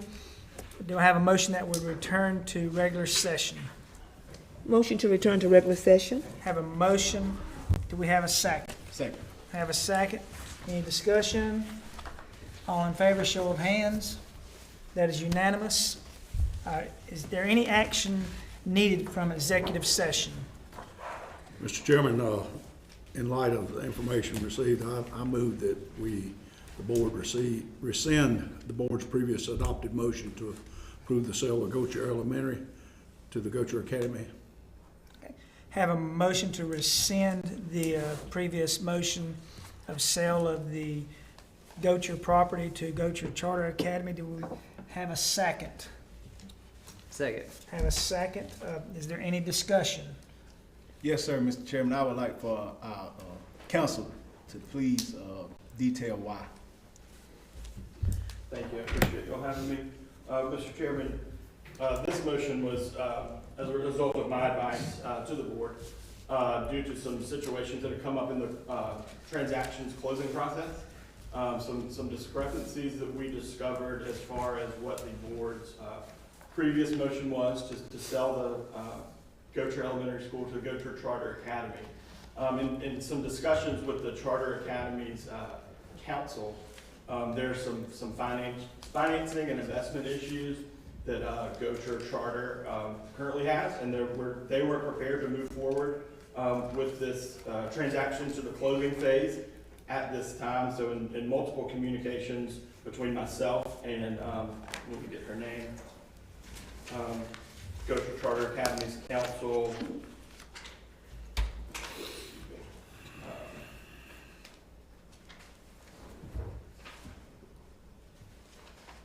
can't put my hands on her name right now. Her first name is Margaret.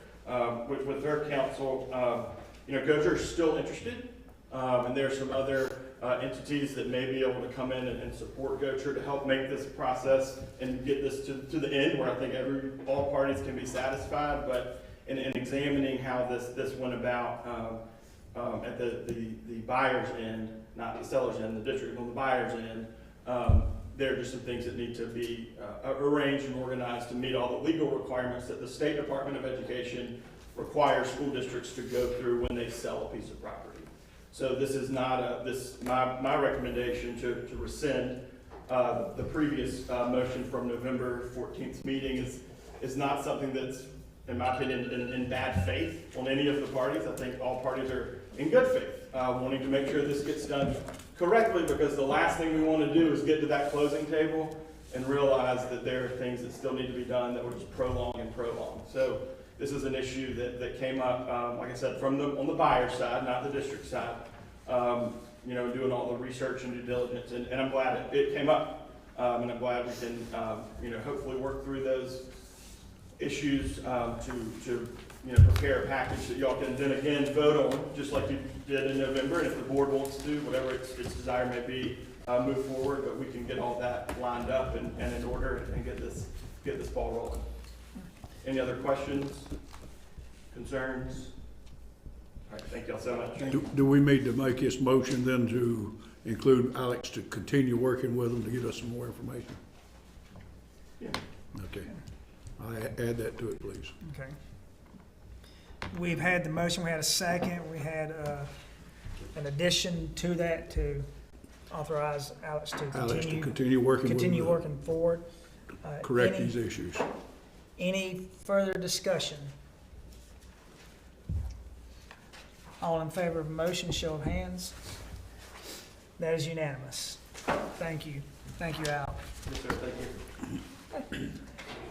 Next item on the agenda is a superintendent's report. Dr. Fall. Financial update, just wanted to make sure that you guys were aware in your packet. You should have Ms. Morgan's timeline of what the budget process is gonna look like. So if there's no questions, or if you have questions for myself or Ms. Morgan, that gives you a good idea of the process. I think I thought we were actually working towards getting these committees involved in some. I don't see anywhere. That's the separate committees from not. her, that's something that you all have to, That's what I'm saying. I think we need to address and get committees added in here so that it's not all to us at one time at the end, guys. That's all. I mean, That is something that I will address and bring forward for us, for the committees. I know this is, like I said, this is separate as far as what the timeline is for the state, but we will be, now that we've had the financial report issued by Mr. Kokenauer, where we are there with that, so we know that, have that knowledge of how we were for the last fiscal year, we will be getting the committees together as far as finance to speak with Ms. Morgan, Dr. Fall, to see where we're at, to get an idea of the budget process.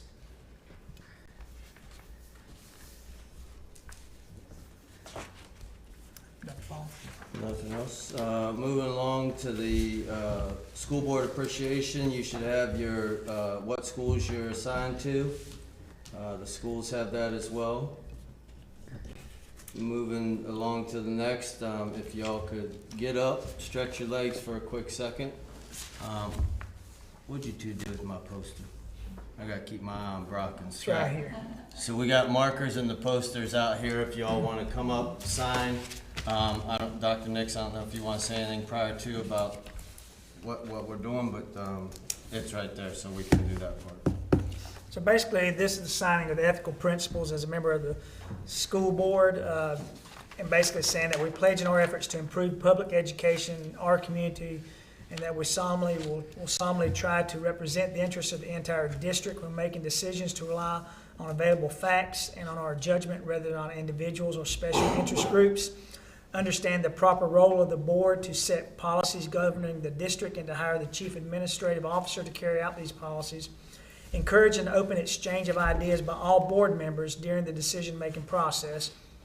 Seek regular communications between the board and students, staff, and all segments of the community. Attend all board meetings to study issues facing the board and to enact policies and official actions only after full discussion at such meetings. Work with other board members in a conscientious and courteous manner befitting the public trust placed in the position of school board trustee. Communicate concerns and public reaction to board policies and school programs to the superintendent and other board members in a professional manner. Support employment of the persons best qualified for staff positions and to ensure a regular and impartial evaluation of all staff. Avoid conflicts of interest and to refrain from using my board position for personal or partisan gain. Encourage recognition of the achievements of students and staff and of the involvement of community residents. Support legislation and funding which will improve the educational opportunities and environment for students and staff. Take no individual action which would compromise the integrity of the board or administration, and to respect the confidentiality of information that is privileged under the Freedom of Information Act. Study current educational issues and to participate in training programs such as those offered through the South Carolina School Boards Association, and to make our district's educational setting the best possible to encourage all students to achieve and to love learning. And with that being the case, we have the opportunity to step down and to sign the poster here. We can go down now and sign. Okay. Come on, ladies, stretch those legs. I like good stretch. Oh, wow, okay, terrific, that's an upgrade, right? That was, yeah, when we did all this, the TVs and stuff. They were still learning it too.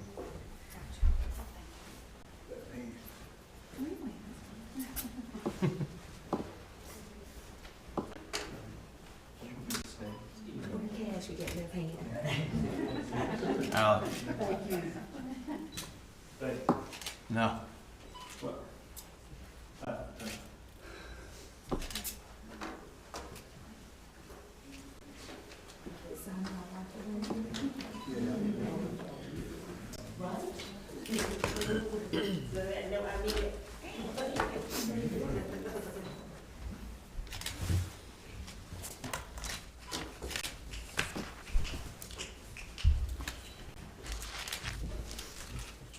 Scott, Brock, those specific points that Dr. Nix wrote, you can find those on the School Board Association site.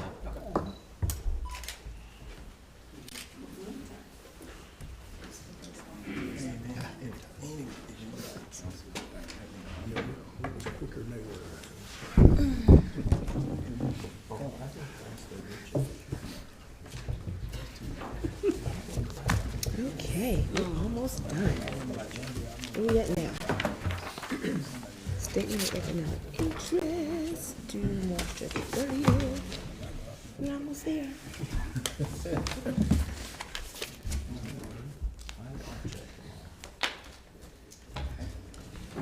Thank you all. Just the next item there, just wanted to remind you all that the Statement of Economic Interest, the SEI, is coming up due March 30th, 2023. Make sure that you all are on top of that. If you need any help, please reach out.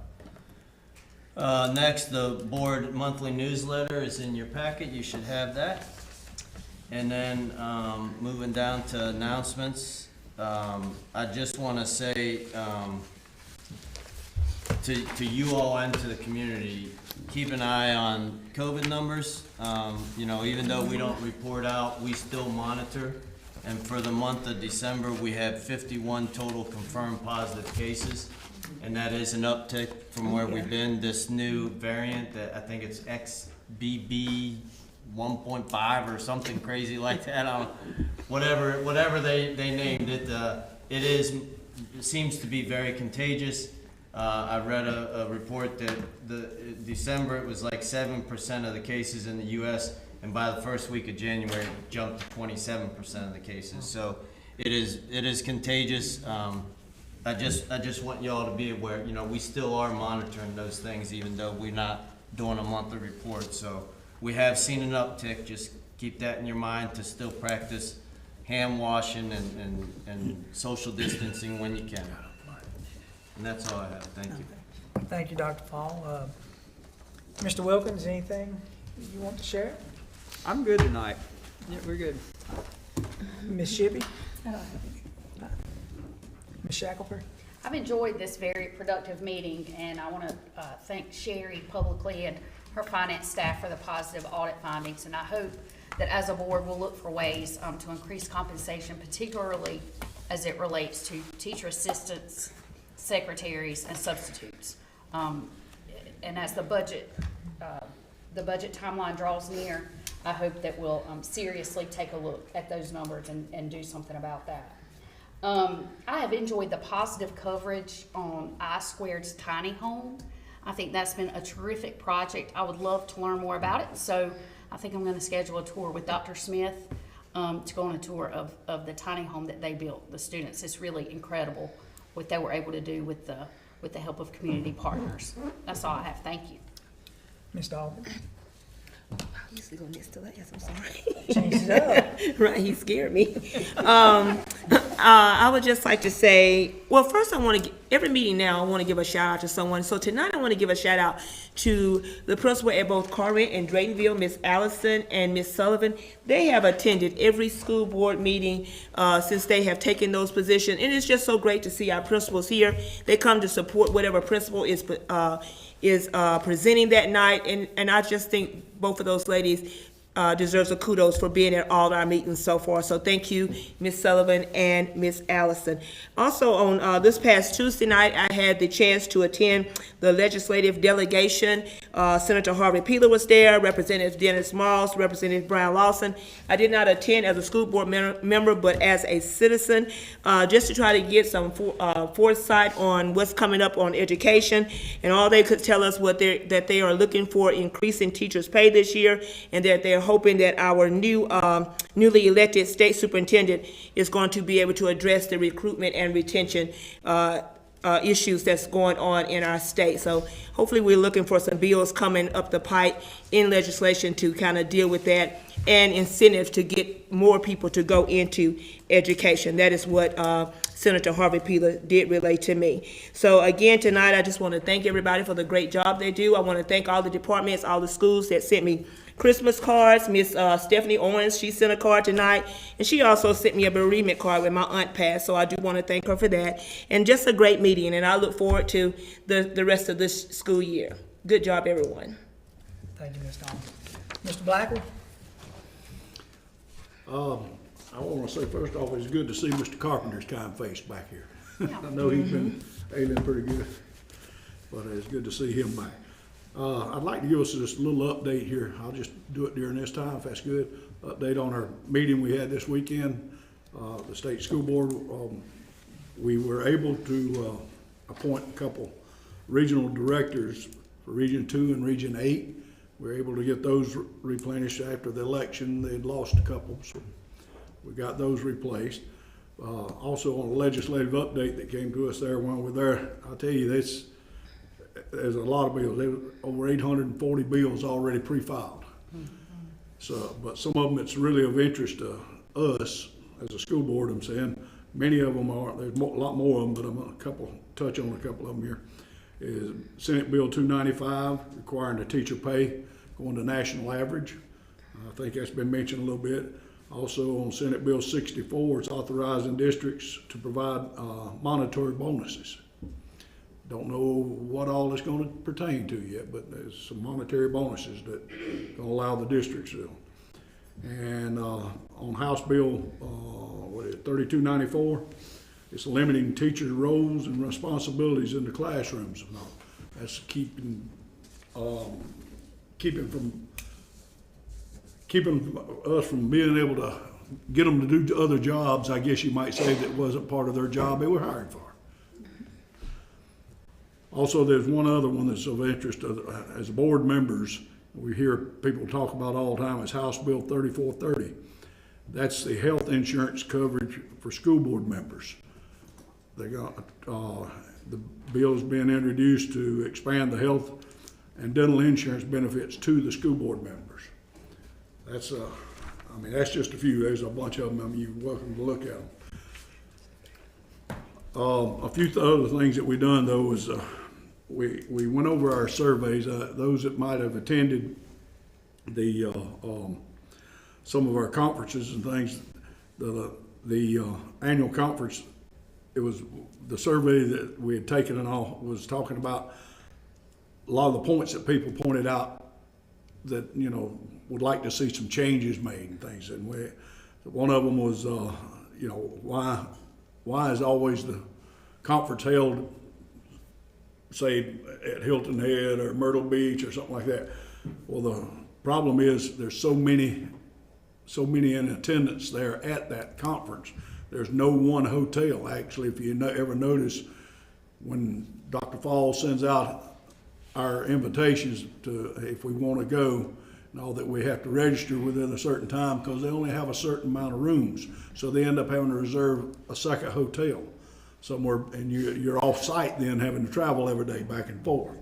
So that's why it's always held there, because there's not a hotel in the state of South Carolina large enough to handle it all. And also you got to remember the breakout rooms, these sessions for the breakouts. All of those, we're limited to how many of those there are. So the training committee also met on it about the training as far as the conference goes like that. Why some folks are wanting to see some other classes and things, you know, different classes. And I've been one to speak out on it myself, I know. Because it seems like some of the classes and all seem like a repeat. And they are on purpose. But it's got to remember how many new school board members are at this conference just going for orientation, and they're at this conference. They haven't received those classes, so they keep those classes on mainly for them because there's so many of them coming in. They keep those type classes on for them, but it also gives updates to any veteran board members that's there.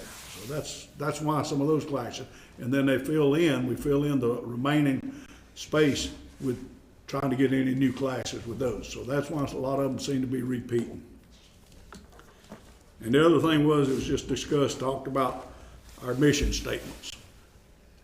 It's encouraging us to get our mission statements out as much as we can. That's helping us tell our constituents, what our plans are, what we want to see. And it's down to the point as actually getting you to publish it on as much material as we can, instead of just on a plaque on the wall right here nobody ever sees. And in fact, it got to the point, they proved the point. They went around the room with all of us. It wasn't a single one of us was able to tell what our mission statement was. That bad. There. And I'm not going to point you out here, but I think if I'd done the same thing here, we'd have some similar results. But that it's asking that, wanting us to take and everybody to start and look at your mission statement. So that's just an update from this past weekend meeting. I hope everybody is getting ready for the annual conference next month. So it's coming up quick. That's all I have. Thank you, Mr. Blackwell. Mr. Cash? I am excited to attend that conference. I enjoyed Mr. Dawkins' presentation and his vision for what he sees for Gaffney Middle and those students. I think, like I mentioned earlier, I think his relationship focus with the teachers and the staff and the students and just making them feel like they belong, I think that's important, and I really like the way they're headed. Thank you. Ms. Gallman? Not much comments tonight. Just Happy New Year to everyone, and I look forward to, I won't go through and look at this book, Sherry. My goodness. That's a lot of information, but kudos to you and your department for working on a good audit. That's about it. Mr. Surratt? Like I said, I'm glad to be back.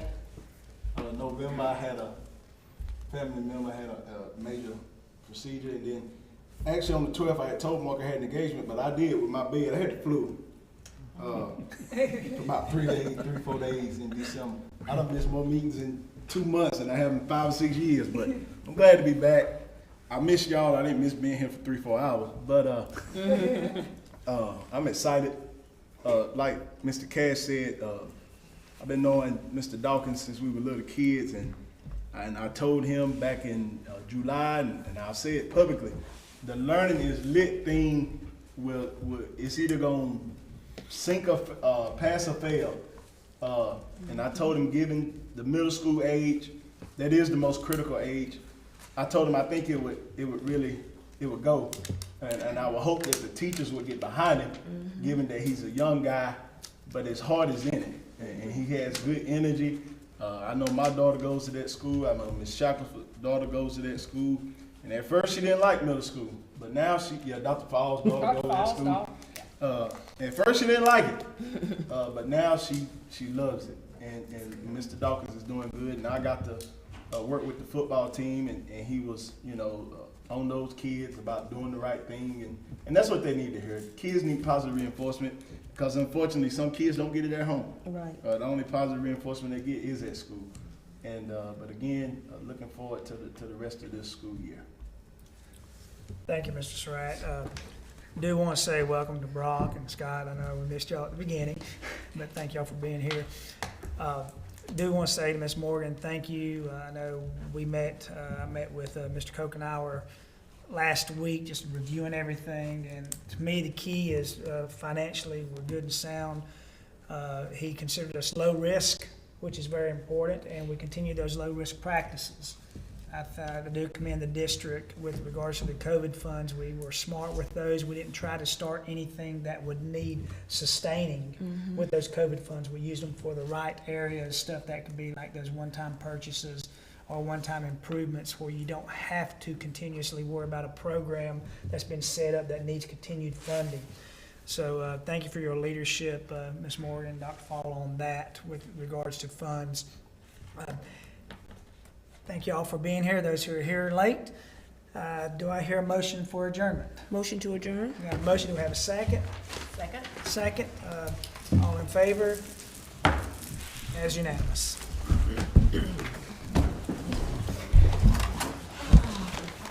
You need our black folders back again tonight? Take these folders, save this money. Yes.